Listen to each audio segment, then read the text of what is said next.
I'm Tom Ashbrook. This is On Point, and we're talking this hour about how to be happy in the dark and cold. The Danes are among the world's happiest people. They do it with something, we're told, called hygge, kind of coziness and comfort, togetherness and quiet, candles, all that. Joining me first today from New York is Penelope Green, style reporter for the New York Times. She's been writing about Danes and hygge. It's wildly popular in the UK, and it's making its way stateside. Many think it's a reaction to uncertain times. It is a little bit hard to define because it's a state of mind, a collection of things and attributes to take you to a state of mind. So it's a bit amorphous right now. Describe the state of mind. Coziness is the first word that pops up, but it seems to be more. Insofar as I'm able to understand it, from the many, many books that have been published on the topic, it involves candlelight, fires, knitted socks, porridge, coffee, cake, and other people. But no strangers, because the Danes are very shy. My favorite book on the topic is by Mike Viking, founder and chief executive of the Happiness Institute. He'll join us here, yeah. He has, an exhaustive list of things that come together to produce this state. And he would also include board games, things made of wood. Talk to him later. German television went to Denmark, and they asked Danes on the streets of Copenhagen about what hygge means to them. It's having a cup of warm chocolate or warm tea and some biscuits and a talk who go a little bit deeper than normal. Hygge is also maybe watching a film or reading a book. Okay, it sounds incredibly simple, but it's hard to argue with the surveys. Danes are very happy. Charlie, in Asheville, North Carolina. I used to live in Berea, Kentucky, where Berea College is, and Berea has had a long relationship with Danish culture. Danes have been on staff at Berea College over the years. So did you hear about hygge when you went to Denmark, Charlie? Oh, I experienced it. And hygge is about togetherness. It's about hanging around the dining table or at the couches, having candles, just being warm and open.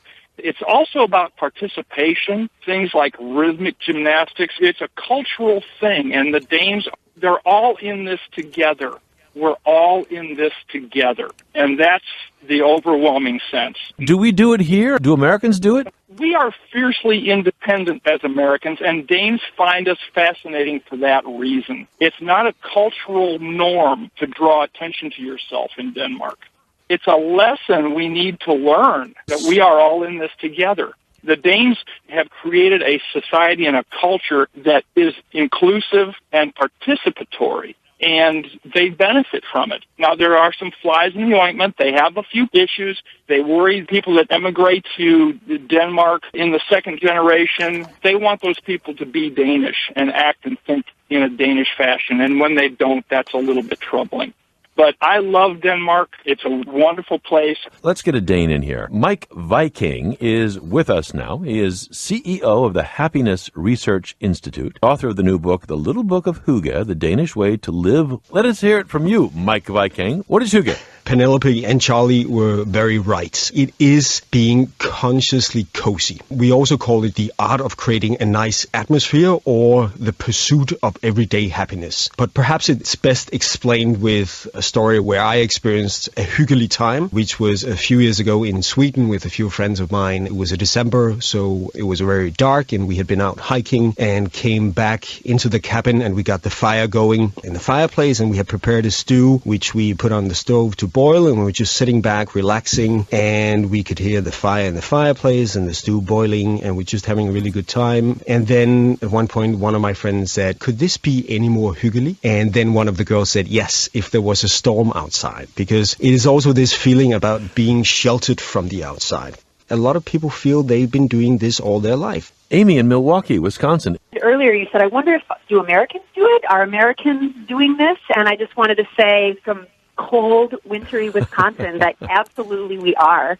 My friends and I know about hygge, and I actually have a friend who grew up in Denmark who came to my house, and he said, your house is the epitome of hygge. What makes your house so hyggelig? I think my house is really cozy. I have a lot of wood. I have a lot of plants. I have a lot of candles. I have a fireplace. My little boy and I will sit and drink tea or hot chocolate or coffee. We work on an art project, play a board game, have all the candles lit, maybe have some music softly playing in the middle of the day on a Saturday afternoon, and it just brightens everything up.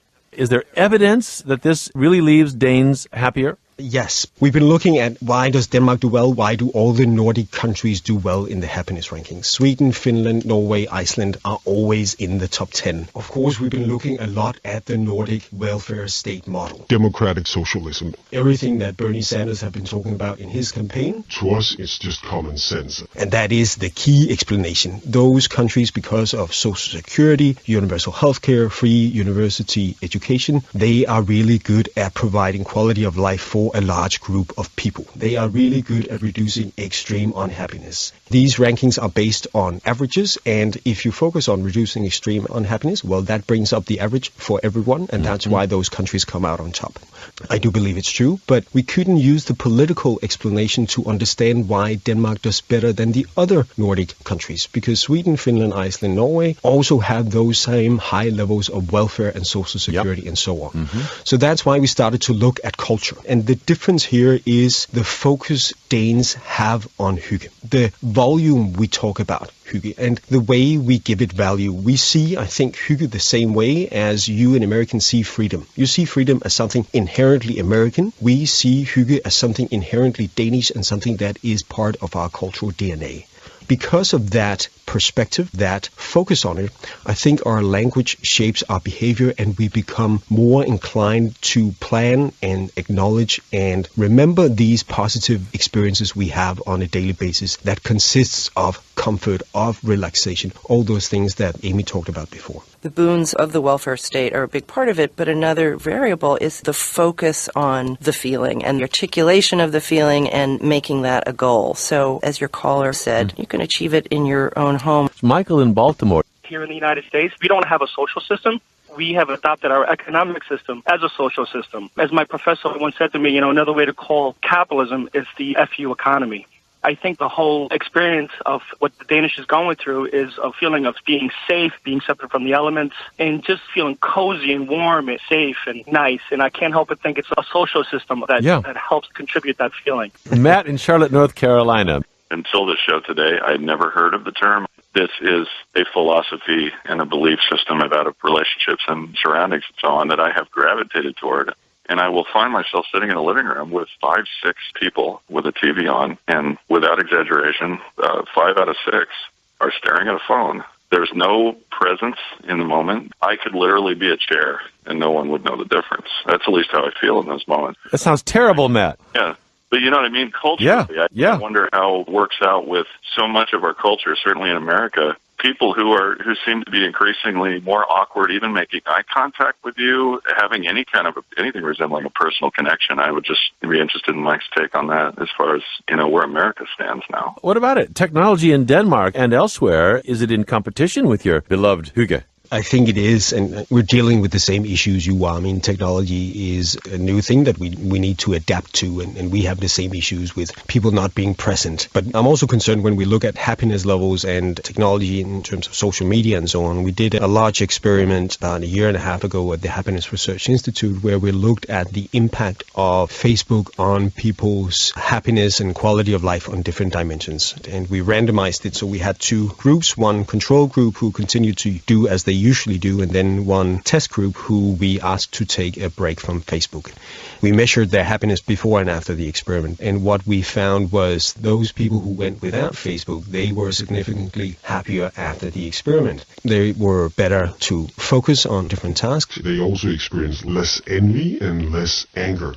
Facebook is great for keeping contact across distances, but it's also a great tool for self-punishment. Facebook is a constant bombardment of great news that happens for everybody else. Every time we log on, somebody just finished a marathon and went honeymooning in Hawaii and so on. And when we look at happiness data, one of the most consistent patterns we see is the importance of our social comparisons. We continuously compare ourselves with other people. Mike, we got to hold that thought right there because we're almost out of time, and you're harshing my hygge here with all this talk about competition. I got to go light a candle, get back in the groove. Deb is calling from Bradenton, Florida. When I was 10 years old, my parents decided to retire to Denmark. It was a very uncertain time as a 10-year-old, but the Danish family that befriended us made sure that they created the atmosphere of hygge for us to make us feel safe as children, to assimilate us into their culture. And it is something that when I think about it, it warms my heart because that's what Danish people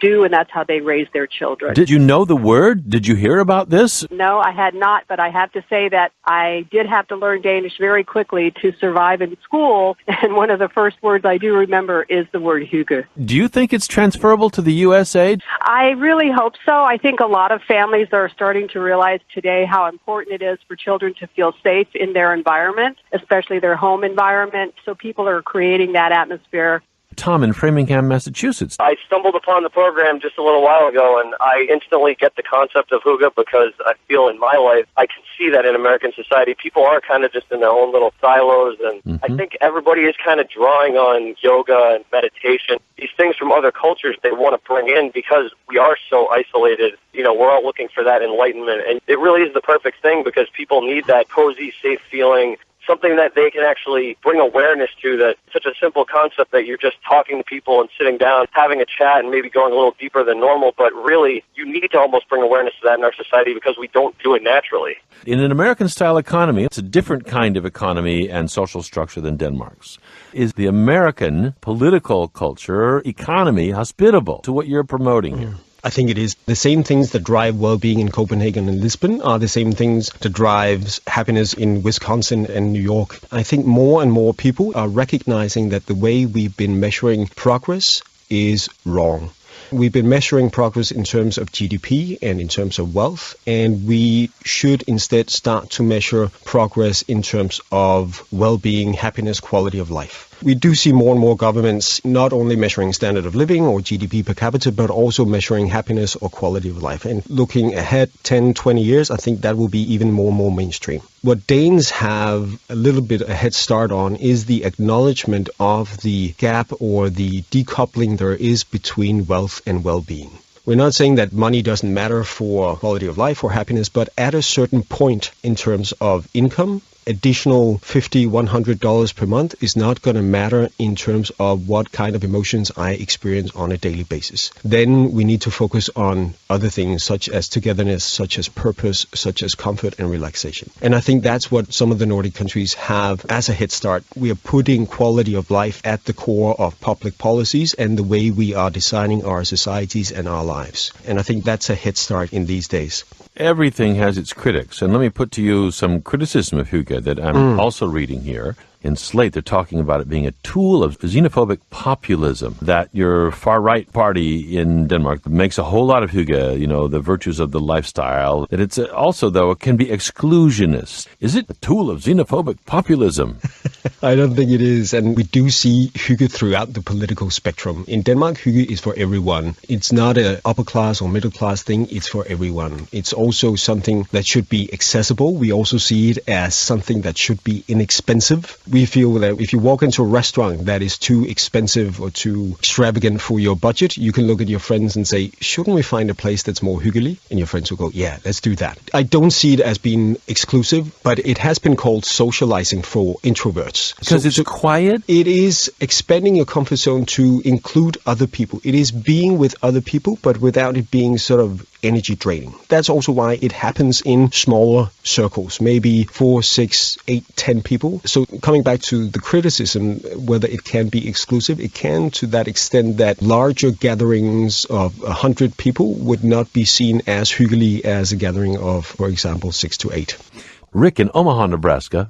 Isn't it true in Denmark that one must speak Danish in order to be a Dane? And wouldn't we call Denmark, as wonderful a country it is, as lovely as the people are, perhaps a small and tribal people compared to the United States? Not possible here in the United States that everybody would speak the same language.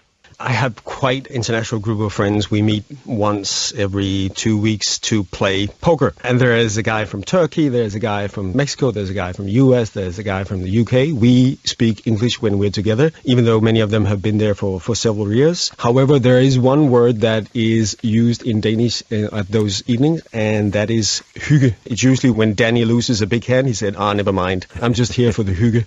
Coming back to the size of the country, yes, we are an extremely small country, especially compared to the US. We have 5.7 million, so I think we probably have more listeners now than I have countrymen. So it is, of course, easier to design policies that satisfy 5.5 million inhabitants. But there is this feeling that, despite we're small, but we're all in this together. You've been hinting sometimes at the high taxation that we do have. And it's true, I think I pay more than around 50% of my income in taxes.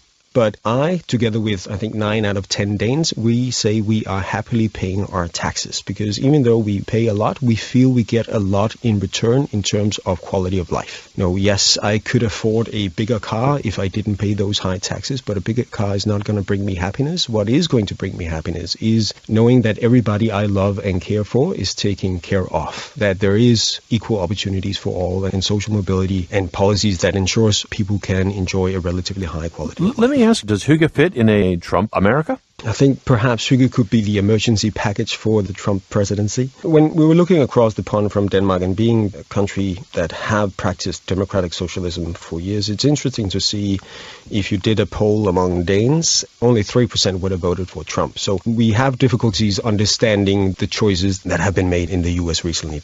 Let's go south, North Carolina, Mooresville. Ken is calling. I'd just like to say that hygge is going on here in North Carolina, at least in my neighborhood. Everyone knows everyone. And you find comfort in that, Ken, and I understand that well. I grew up in a very similar community. I know that feeling of connectedness and people helping each other out. Of course, not every corner of a big country like America is exactly like that, as I'm sure you know well. How much of Europe is into this? And are there parts of Europe that just don't really resonate with hygge? I'm actually seeing it being embraced throughout Europe. As you mentioned, I'm in Lisbon, Portugal now, Spain earlier this week, and it's being translated to Italian and the other southern European languages. It clearly resonates right now. It's really interesting how that's so. A little formula of togetherness and comfort and gratitude and presence and harmony as an antidote to dark and cold and maybe more. Mike Viking, Danish way, Meikwiking, but it's Mike Viking. His new book is The Little Book of Hygge, The Danish Way to Live Well. We're going to go out with Riverside by Danish artist Agnes Obel, another musician recommended by our happiness expert Mike Viking for Hygge time. Thanks for joining us. I'm Tom Ashbrook. This is On Point. The Riverside, my God, I see.